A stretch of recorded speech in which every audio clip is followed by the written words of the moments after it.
Hello everyone, मेरे YouTube channel में आप सबका स्वागत है। अगर आप एनसीईआरटी की इंग्लिश और सामाजिक पढ़ना चाहते हैं तो इस चैनल को सब्सक्राइब करें और बेल आइकन को दबाएं ताकि आपको सारे नोटिफिकेशन मिलते रहें। आज हम पढ़ रहे हैं 8th क्लास की सामाजिक एवं राजनीतिक जीवन बुक का फर्स्ट लेसन, जिसका नाम है भारतीय संविधान। इस लेसन में हम पढ़ेंगे कि संविधान किसे कहते हैं, ये क्या होता है और किसी देश को इसकी ज़रूरत क्यों पड़ती है। क्या सभी देशों में संविधान होता है? इसको समझने के लिए एक उदाहरण दिया गया है फुटबॉल खेल का, कि जब हम फुटबॉल खेलते हैं तो उसका एक नियम बनाते हैं कि इसको वहाँ से हम एक दूसरे को बॉल को नहीं देंगे, वहाँ नहीं लगानी होती है, बाजू नहीं लगानी होती है, और अगर हम बाजू लगाते हैं तो ये खेल आउट या फाउल माना जाता है। इसी तरह हॉकी और क्रिकेट खेल में भी कुछ नियम बनाए जाते हैं और इन नियमों से ही खेलों की अलग अलग पहचान होती है। हर खेल का अपना अपना नियम होता है, तो इसी तरह से समाज के भी अपने नियम होते हैं। अपनी 6th क्लास में पढ़ा था कि भारत में अनेक तरह की जातियां, भाषाएं और धर्म पाए जाते हैं, कि समाज के अंदर बहुत ज़्यादा विभिन्नता पाई जाती है। कई बार तो एक ही समाज के अंदर कई समुदायों के लोग रहते हैं, कि अलग अलग भाषा को बोलने वाले, अलग अलग धर्मों को मानने वाले लोग होते हैं। आपने अपने आस पड़ोस में भी देखा होगा कि अलग जातियों के लोग रहते हैं और अलग धर्मों के लोग होते हैं। इस तरह से हमें हर जगह विभिन्नता देखने को मिलती है। इस विभिन्नता के अंदर शांति व्यवस्था बनाए रखने के लिए कुछ नियम बनाने जरूरी हो जाते हैं, ताकि कोई भी समुदाय दूसरे समुदाय का शोषण ना कर सके, उसके अधिकारों को छीन ना सके। और जिस बुक के अंदर ये नियम लिखे जाते हैं उस दस्तावेज को संविधान कहते हैं। तो आप समझ गए होंगे कि संविधान की हमें क्यों ज़रूरत पड़ती है। इसकी ज़रूरत इसलिए पड़ती है कि हम समाज में शांति व्यवस्था बनाए रखने के लिए कुछ नियम बना देते हैं, और उन नियमों को जिस बुक के अंदर लिखा जाता है वही संविधान होता है। भारत की आज़ादी से पहले आपने देखा होगा कि भारत के अंदर कोई संविधान नहीं था, तो जो भी कोई राजा बनता था वह अपनी मनमानी ढंग से शासन चलाता था, जिससे कई बार लोगों का भला हो जाता था और कई बार लोगों का भला नहीं होता था। और अंग्रेजों के समय में तो भारत में लोगों ने ये महसूस कर लिया था, अनुभव कर लिया था कि भारत के अंदर एक लिखित संविधान होना बहुत ज़रूरी है, क्योंकि भारत के अंदर बहुत सी जातियों के, धर्मों के, भाषाओं के लोग पाए जाते हैं और उन सब का अलग अलग काम होता है। इसी जरूरत को पूरा करने के लिए 1934 में भारतीय राष्ट्रीय कांग्रेस ने संविधान सभा के गठन की मांग की थी, और जब दूसरा विश्व युद्ध हुआ तो ये मांग और ज़्यादा तेज हो गई थी। आखिरकार 1946 में संविधान सभा का गठन कर ही लिया था। जैसा कि लेसन के स्टार्टिंग में चित्र दिखाया गया है, ये संविधान सभा के सदस्य बैठे हुए दिखाई दे रहे हैं, जिन्होंने ये संविधान बनाया था। इसको बनाने में 2 साल 11 महीने और 18 दिन लगे थे। ये कह सकते हैं कि दिसंबर 1946 से लेकर नवंबर 1949 के बीच संविधान सभा ने स्वतंत्र भारत के लिए एक नए संविधान का प्रारूप तैयार कर लिया था, उसका नक्शा तैयार कर लिया था। उस समय भारतीयों को ये निश्चित हो चुका था कि अंग्रेजों को तो अब भारत छोड़ना ही पड़ेगा, और इनके चले जाने के बाद भारत को एक अच्छे ढंग से चलाया जाए, और ये तभी हो सकता है जब भारत का एक लिखित संविधान होगा, ताकि कोई भी राजा बने वो राजा उन नियमों के अनुसार ही भारत को चलाएगा। इसको बनाने में लगभग 300 लोगों का योगदान था। उन्होंने अलग अलग देशों में भ्रमण किया था, तो उन देशों में जो भी उन्होंने अच्छी बातें देखी थी वो सभी उन्होंने अपने भारत के संविधान में लिखवा दी थी। और इस संविधान सभा का जनक डॉक्टर अंबेडकर को कहा जाता है। आजकल दुनिया में लगभग सभी देशों के पास संविधान है, लेकिन ये जरूरी नहीं है कि जिस देश में संविधान है वह लोकतांत्रिक देश है। इस संविधान के अंदर न केवल सरकार के नियम लिखे जाते हैं बल्कि नागरिकों के अधिकार भी लिखे जाते हैं और नागरिकों के कर्तव्य भी लिखे जाते हैं कि नागरिकों के अपने देश के लिए क्या कर्तव्य बनते हैं। जैसे हमने पढ़ा है कि अगर कहीं पे राष्ट्रीय गान हो रहा है तो हम अपने राष्ट्रीय गान के सम्मान में खड़े होंगे। तो ये सभी नागरिकों का कर्तव्य बनता है। इसी तरह हर एक नागरिक को संविधान की तरफ से मौलिक अधिकार भी दिए गए हैं, जो संख्या में 6 हैं, जिनका आगे वर्णन करेंगे। तो अगर कोई हमारे इन अधिकारों को छीनता है तो उसको सजा देने की भी इस संविधान में व्यवस्था की गई है। इसी तरह से सरकार के नियम बताए गए हैं, सरकार के कर्तव्य भी बताए गए हैं और सरकार कितने स्तर की होगी, ये सब व्यवस्था संविधान के अंदर की गई है। अब हम पढ़ेंगे कि किसी देश में संविधान का होना क्यों जरूरी है। इसको समझने के लिए हम नेपाल का उदाहरण लेते हैं। वैसे तो नेपाल में 1990 में काफी संघर्ष के बाद लोकतंत्र की स्थापना हो चुकी थी और ये वाली लोकतंत्र 2002 तक यानी 12 साल तक चली थी। 2002 में जो राजा बना था ज्ञानेंद्र, उसने माओवादी संगठनों के बढ़ते प्रभाव का बहाना बनाकर सेना की मदद से सरकार के विभिन्न कामों पर अपना कब्जा कर लिया था और करते करते 2005 में उसकी शासन की बागडोर पर लगभग पूरा कब्जा कर लिया था। तो इस तरह से कहने को तो ये लोकतंत्र सरकार थी, लेकिन ये वास्तव में राजतंत्र सरकार बन गई थी, क्योंकि सभी चीजों पर राजा ने अपना कब्जा कर लिया था। इससे वहाँ की प्रजा बहुत दुखी थी और वह इसको बदलने के लिए संघर्ष करने लगी, आंदोलन चलाने लगी। जैसा कि ऊपर चित्र में दिखाया गया कि झंडे लेकर कैसे नारे लगा रहे हैं। और 2006 में ये आंदोलन काफी बड़ा हो चुका था। लोगों को के आंदोलन को देखते हुए 2007 में उन्होंने भी संविधान बनाया और उसके बाद फिर कोई भी सरकार बनी तो वो उस संविधान के अनुसार कार्य करने लगी। तो इससे हम समझ जाते हैं कि पहले नेपाल में राजतंत्र सरकार थी और संघर्ष के बाद लोकतंत्र सरकार की स्थापना हो गई। तो जैसे बच्चे खेल खेलते हैं और उनके खेल खेलने के नियम बदल जाते हैं तो खेल भी बदल जाता है। तो इसी तरह से संविधान बदलने से सरकार भी बदल जाती है। संविधान का दूसरा मुख्य उद्देश्य होता है देश की राजनीतिक व्यवस्था को तय करना। कि जैसे नेपाल का जो पुराना संविधान था उसमें ये कहा गया था कि देश की जो शासन चलाने की मुख्य ताकत है वो राजा के पास रहेगी और राजा के कुछ मंत्री होते थे उसको सलाह देने के लिए। तो उन दोनों के पास ही ज़्यादा ताकत होती थी देश को चलाने की और कुछ समय के बाद वो अपनी मनमर्जी से कार्य करने लगते हैं। लेकिन बाद में जो संविधान बना उसमें लोकतंत्र सरकार की व्यवस्था की गई। जैसा कि हमारे देश में होता है, प्रजा अपने पसंद के नेता को वोट देकर उसे अपना प्रतिनिधि चुनती है और वो सरकार का हिस्सा बन जाता है और वह हमारी समस्याओं को सरकार के सामने सुनाता है और सरकार उस समस्याओं को सुनकर फिर कानून बनाती है और लागू करती है। अब आप एक बात सोचो कि कोई भी सरकार हो, एक ये शक तो बना ही रहता है कि कहीं कोई भी सरकार अपने आप को ज्यादा शक्तिशाली ना बना ले और कोई भी नेता आपके अधिकारों को छीन ना ले। तो इससे बचने का भी संविधान में इंतजाम किया गया है। तो कोई भी नेता या कोई भी दूसरा व्यक्ति अगर आपके अधिकारों को, आपकी शक्तियों को छीनता है तो उसको सजा देने का प्रावधान भी संविधान के अंदर किया गया है। ये कह सकते हैं कि कोई भी सरकार का कोई भी अंग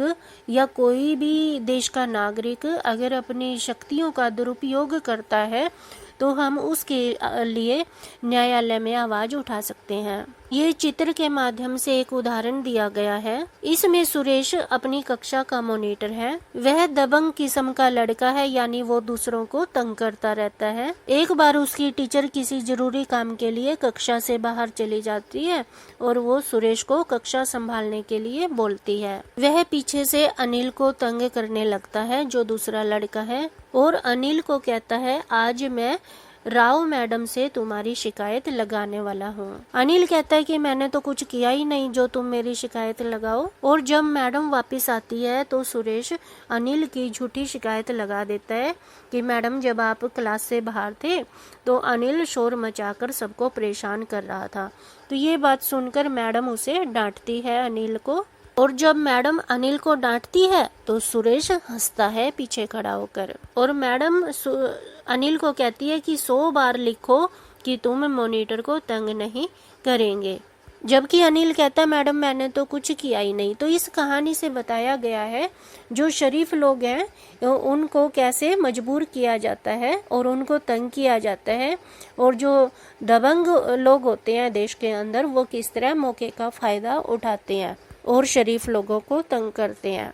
तो देश के अंदर ये दबंग लोग ऐसा काम ना कर सकें और किसी शरीफ को दुखी ना होना पड़े, इसलिए संविधान के अंदर इन सब चीज़ों के कानून बना दिए गए हैं कि अगर कोई किसी को तंग करता है, परेशान करता है, तो उसके लिए हम न्यायालय में जा सकते हैं। कई बार तो किसी व्यक्ति को उसकी जाति, उसके धर्म के आधार पर उसका मजाक उड़ाया जाता है, उसको चिढ़ाया जाता है और उसको छोटी जाति का लोग बताया जाता है और कई बार उससे छोटे काम करवाए जाते हैं। तो ये उसके साथ अन्याय है। तो इन सब चीज़ों की व्यवस्था संविधान के अंदर की गई है कि अगर कोई उसे जबरदस्ती नीचा दिखाने की कोशिश करता है तो वो कोर्ट में जा सकता है। संविधान में ये व्यवस्था की गई है कि कोई भी नेता या कोई भी व्यक्ति किसी दूसरे व्यक्ति की जाति, धर्म, भाषा, लिंग के आधार पर उस व्यक्ति के साथ किसी भी तरह का भेदभाव नहीं कर सकते और इसे समानता का अधिकार कहा जाता है। ये बातें समानता के अधिकार में आती हैं कि कोई किसी के साथ किसी भी तरह का भेदभाव नहीं कर सकते। हर व्यक्ति को अपनी इच्छा अनुसार कोई भी भाषा बोलने की छूट है, कोई भी धर्म अपनाने की छूट है और देश के किसी भी स्थान पर रहने की छूट है। आगे एक चित्र दिखाया गया है और ये चित्र क्लासरूम का है कि इसमें लड़के हैं और लड़कियां हैं। लड़के क्रिकेट खेलना चाहते हैं और लड़कियां बास्केटबॉल खेलना चाहती हैं। क्योंकि क्लास के अंदर लड़कों की संख्या ज़्यादा है इसलिए उनकी बात मान ली जाती है। तो इसी तरह समुदाय में भी कई बार ऐसा होता है कि किसी समुदाय के लोगों की संख्या ज़्यादा होती है और किसी समुदाय के लोगों की संख्या कम होती है।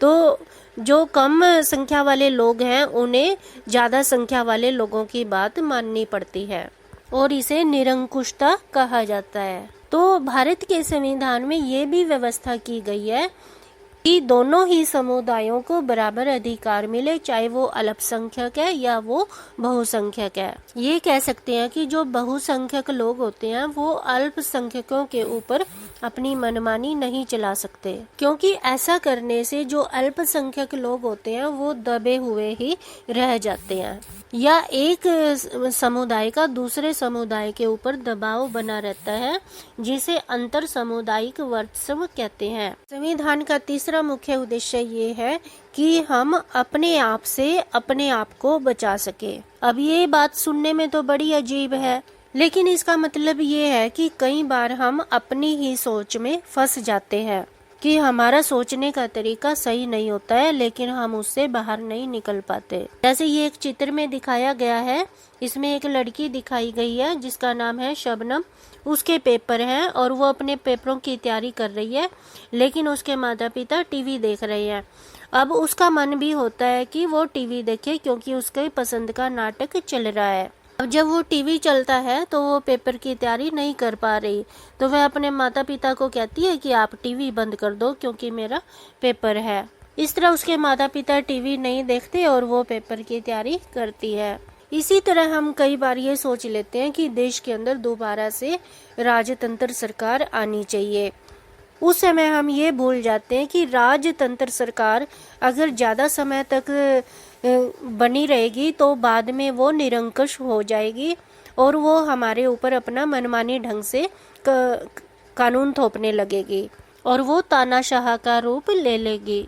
अब हम बात करेंगे हमारे संविधान के मुख्य लक्षणों की कि इसकी मुख्य विशेषताएं कौन सी हैं।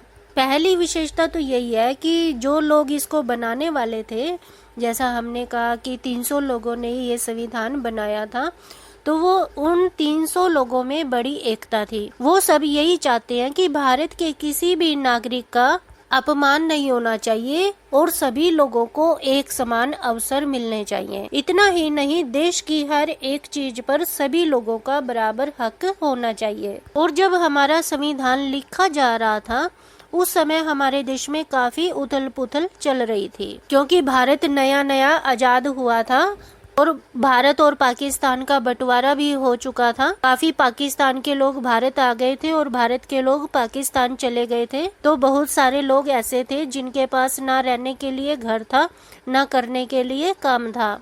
वो पूरी तरह से बेरोजगार थे, यहाँ तक कि उन्हें भूखमरी का भी सामना करना पड़ रहा था। इन सभी समस्याओं को ध्यान में रखते हुए 300 लोगों ने संविधान को समानता के अधिकार पर बनाया। समानता के अधिकार को हम ज्यादा विस्तृत रूप से अगले अध्याय में पढ़ेंगे और इसकी चर्चा हम पहले भी कर चुके हैं।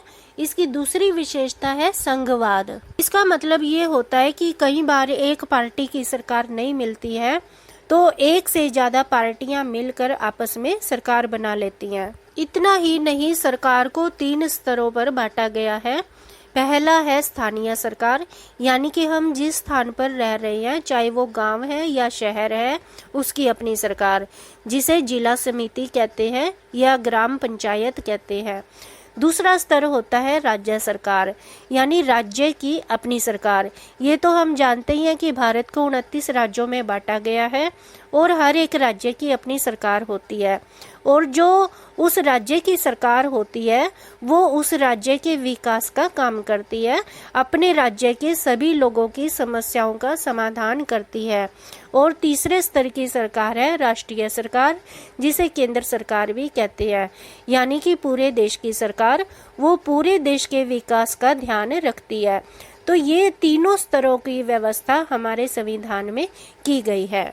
और इन तीनों सरकारों ने कौन कौन से कार्य करने हैं, यानी कि राज्य सरकार ने क्या कार्य करने हैं, केंद्र सरकार ने क्या कार्य करने हैं और स्थानीय सरकार ने क्या कार्य करने हैं, ये सभी कार्यों की सूची भी संविधान के अंदर लिखी गई है। लेकिन हमें ये जान लेना चाहिए कि जो स्थानीय स्तर की सरकार है, ये उस समय नहीं लिखी गई थी जब भारत का संविधान बना। इसकी व्यवस्था बाद में की गई थी। स्थानीय सरकार का जनक लॉर्ड रिपन को कहा जाता है, जिसने 1980 से लेकर 1984 तक काम किया था और उसने जिला बोर्डों की स्थापना की थी। तो यहीं से देखकर लोगों को प्रेरणा मिली कि स्थानीय सरकार का होना बहुत जरूरी है ताकि स्थानीय विकास हो सके। और गांधी जी भी यही चाहते कि स्थानीय स्तर की सरकार भी होनी चाहिए, जबकि डॉक्टर अंबेडकर इसके पक्ष में नहीं थे। बाद में डीपीएसपी के अंतर्गत 40वें अनुच्छेद के अंतर्गत स्थानीय सरकार की व्यवस्था कर दी गई थी। देश आजाद होने के बाद पंडित जवाहरलाल नेहरू ने भी स्थानीय सरकार को चलाने का प्रयास किया, लेकिन सफल नहीं हुआ। उसके बाद राजीव गांधी के समय में भी स्थानीय सरकार को चलाने का प्रयास किया गया, लेकिन वो भी सफल नहीं हुआ। 1957 में बलवंत राय मेहता एक व्यक्ति था। उसने सुझाव दिया कि स्थानीय सरकार 3 स्तर पर होनी चाहिए, जिसे कि एक जिला सरकार, जिसे जिला पंचायत या जिला परिषद कहते हैं। दूसरा पंचायत समिति या जनपद सरकार, जो खंड ब्लॉक की सरकार होती है, जिसमें कुछ गांवों की सरकार होती है, कुछ गांवों को मिलाकर सरकार बना ली जाती है। और तीसरा होता है ग्राम पंचायत, जो गांव के जैसे पंच और सरपंच होते हैं उनकी सरकार। तो ये बलवंत राय मेहता ने सुझाव दिया था कि इस तरह से स्थानीय सरकार के भी 3 स्तर होने चाहिए। स्थानीय सरकार सबसे पहले राजस्थान में लागू की गई 2 अक्टूबर 1959 को, लेकिन जब पीवी नरसिम्हा राव की सरकार आई तो 73वां संशोधन किया गया संविधान के अंदर। तो उसमें ये व्यवस्था की गई कि स्थानीय सरकार भी होनी चाहिए और ये कैसे बनेगी, क्या कार्य करेगी, ये भी संविधान में लिख दिया गया। जैसे हमने सरकार के 3 स्तर पढ़े हैं, तो इसकी व्यवस्था इसलिए की गई थी ताकि जो केंद्र सरकार के मुट्ठी भर लोग होते हैं वो ही पूरे देश पर अपना कब्जा ना कर सके, इसलिए राज्य सरकार बनाई गई और स्थानीय सरकार बनाई गई थी। और राज्य सरकार को बनाने का दूसरा उद्देश्य ये था कि हर राज्य की अपनी अपनी समस्याएं होती हैं, क्योंकि अक्षेत्र के हिसाब से स्थितियां भी बदल जाती हैं, तो हर राज्य का समस्या के अनुसार समाधान हो सके, विकास हो सके, इसलिए राज्य सरकार बनाई गई। तीसरी हमारे संविधान की विशेषता है संसदीय शासन पद्धति। ये तो हम जानते ही हैं कि लोग खुद चुनाव में वोट देकर अपना नेता चुनते हैं। प्रत्येक नागरिक जिसकी 18 साल की उम्र हो जाती है उसे वोट देने का अधिकार होता है। जैसा कि चित्र में दिखाया गया है कि वोट देने के लिए लोगों की लंबी लाइनें खड़ी हैं। संविधान बनने से पहले ये व्यवस्था नहीं थी, तो संविधान बनने से पहले जो पढ़े लिखे कुछ लोग होते थे या जो अमीर लोग होते थे उनकी संख्या तो बहुत कम होती थी, तो उन्हीं को कानून बनाने का अधिकार था या वोट देने का अधिकार था, नेताओं को चुनने का अधिकार था और वो नेता ही कानून बनाते थे। लेकिन संविधान के अंदर व्यवस्था की गई कि हर व्यक्ति को अधिकार होना चाहिए वोट देने का, चाहे वो पढ़ा लिखा है, चाहे वो पढ़ा लिखा नहीं है, चाहे वो अमीर है, चाहे वो गरीब है, और वो किसी भी समुदाय का हो, किसी भी जाति का हो, धर्म का हो, तो उसे वोट देने का अधिकार है। उसे अपनी पसंद का नेता चुनने का अधिकार होता है और ये नेता जनता के प्रति जवाबदेही होते हैं या जनता इनसे जो भी सवाल पूछेगी उसका जवाब देना होता है। अगली विशेषता है शक्तियों का बंटवारा। इसके अनुसार सरकार के 3 अंग बनाए गए हैं, विधायिका, कार्यपालिका और न्यायपालिका। विधायिका को विधान पालिका भी कहते हैं। विधायिका में तो हमारे चुने हुए नेता ही होते हैं जिनको हम वोट देते हैं, और जो जीत जाते हैं वो विधान पालिका के सदस्य होते हैं। विधान पालिका कानून बनाती है, अब उन कानूनों को लागू करने का कार्य कार्यपालिका का होता है। कार्यपालिका उन कानूनों को लागू कराती है और शासन को सही ढंग से चलाती है। तीसरा अंग है न्यायपालिका। विधान पालिका ने ये जो कानून बनाए हैं और कार्यपालिका ने इनको लागू किया है, अगर कोई व्यक्ति या सरकार का कोई भी नेता इन कानूनों का पालन नहीं करता है, इनका उल्लंघन करता है, तो न्यायपालिका उस पर कार्रवाई करती है। इन शक्तियों का दुरुपयोग करने का अधिकार किसी के पास नहीं है। हम ये कह सकते हैं कि जो सबसे ऊंची शक्ति है वो न्यायपालिका है, कि न्यायपालिका के सामने सरकार भी उसी अनुसार कार्य करेगी जो संविधान में लिखा गया है। शक्तियों के बंटवारे का जो दूसरा फायदा है वो ये है कि ये जो सरकार के 3 अंग बताए गए हैं, ये तीनों अंग एक दूसरे पर अंकुश लगाते हैं, यानी कि रोक लगाते हैं कि ये अब कोई भी अंग अपनी शक्ति का दुरुपयोग ना कर सके। आगे हम राज्य क्या होता है इसके बारे में पढ़ेंगे कि राज्य एक ऐसी राजनीतिक संस्था होती है जो निश्चित भूभाग में रहने वाले संप्रभु लोगों का प्रतिनिधित्व करती है। राज्य अलग होता है और राज्य सरकार अलग होती है। उस राज्य को चलाने वाली जो सरकार है वो राज्य सरकार कहलाती है, लेकिन एक निश्चित एरिया में जो रहने वाला एक निश्चित एरिया का जो स्थान होता है उसे राज्य कहते हैं। जैसे हम हरियाणा राज्य, पंजाब राज्य की बात करते हैं। संविधान की अगली विशेषता है, चौथी विशेषता है मौलिक अधिकार। हम पहले भी पढ़ चुके हैं कि संविधान ने प्रत्येक नागरिक को शक्तियां दी हैं, जैसे सरकार को शक्ति दी है, अधिकार दिए हैं, वैसे नागरिकों को भी अधिकार दिए हैं। और ये अधिकार 6 हैं। पहला है समानता का अधिकार। इसके अनुसार कानून की नजर में हर एक व्यक्ति समान है, चाहे वो किसी भी जाति, धर्म, भाषा का हो या किसी भी समुदाय का व्यक्ति हो और किसी भी क्षेत्र में रहने वाला व्यक्ति हो। कानून की नजर में सभी समान हैं और वो अपनी इच्छा से कहीं भी रह सकता है और कोई भी कार्य कर सकता है। दूसरा अधिकार है स्वतंत्रता का अधिकार। इसके अनुसार उसे कोई भी भाषा बोलने की स्वतंत्रता है, देश के किसी भी हिस्से में रहने की स्वतंत्रता है, और कोई भी कार्य करने की स्वतंत्रता है और किसी भी धर्म को अपनाने की स्वतंत्रता है। हम किसी व्यक्ति को मजबूर नहीं कर सकते कि तुम ये भाषा बोलो, तुम इस धर्म को अपनाओ।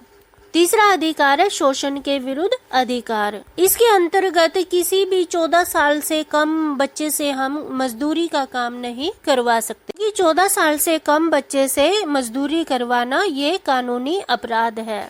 चौथा है धार्मिक स्वतंत्रता का अधिकार। इसके अंतर्गत प्रत्येक व्यक्ति को अपनी पसंद का धर्म अपनाने की स्वतंत्रता दी गई है और कोई भी धर्म के आधार पर उसका मजाक नहीं उड़ा सकता, उसे चिढ़ा नहीं सकता। पांचवा है सांस्कृतिक और शैक्षणिक अधिकार। इसके अंतर्गत प्रत्येक व्यक्ति को अपनी संस्कृति का विकास करने का अधिकार है और अपनी इच्छा अनुसार शिक्षा ग्रहण करने का भी अधिकार है और अपने धर्म के आधार पर कोई भी संस्था चलाने का अधिकार है। छठा है संवैधानिक उपचार का अधिकार।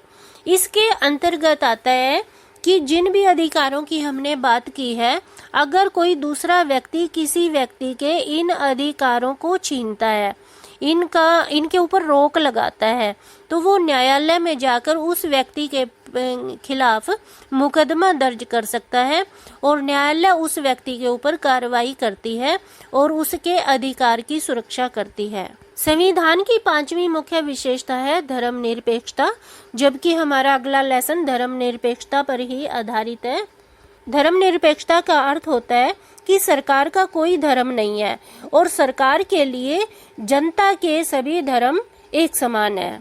वह जनता के सभी धर्मों का समान आदर करेगी, किसी भी धर्म को ज्यादा विशेष महत्व नहीं देगी। यही कारण होता है कि चाहे कोई भी हिंदू धर्म हो या मुस्लिम धर्म हो, त्योहार हो, तो उस त्योहार पर सरकारी संस्थाओं की छुट्टी होती है।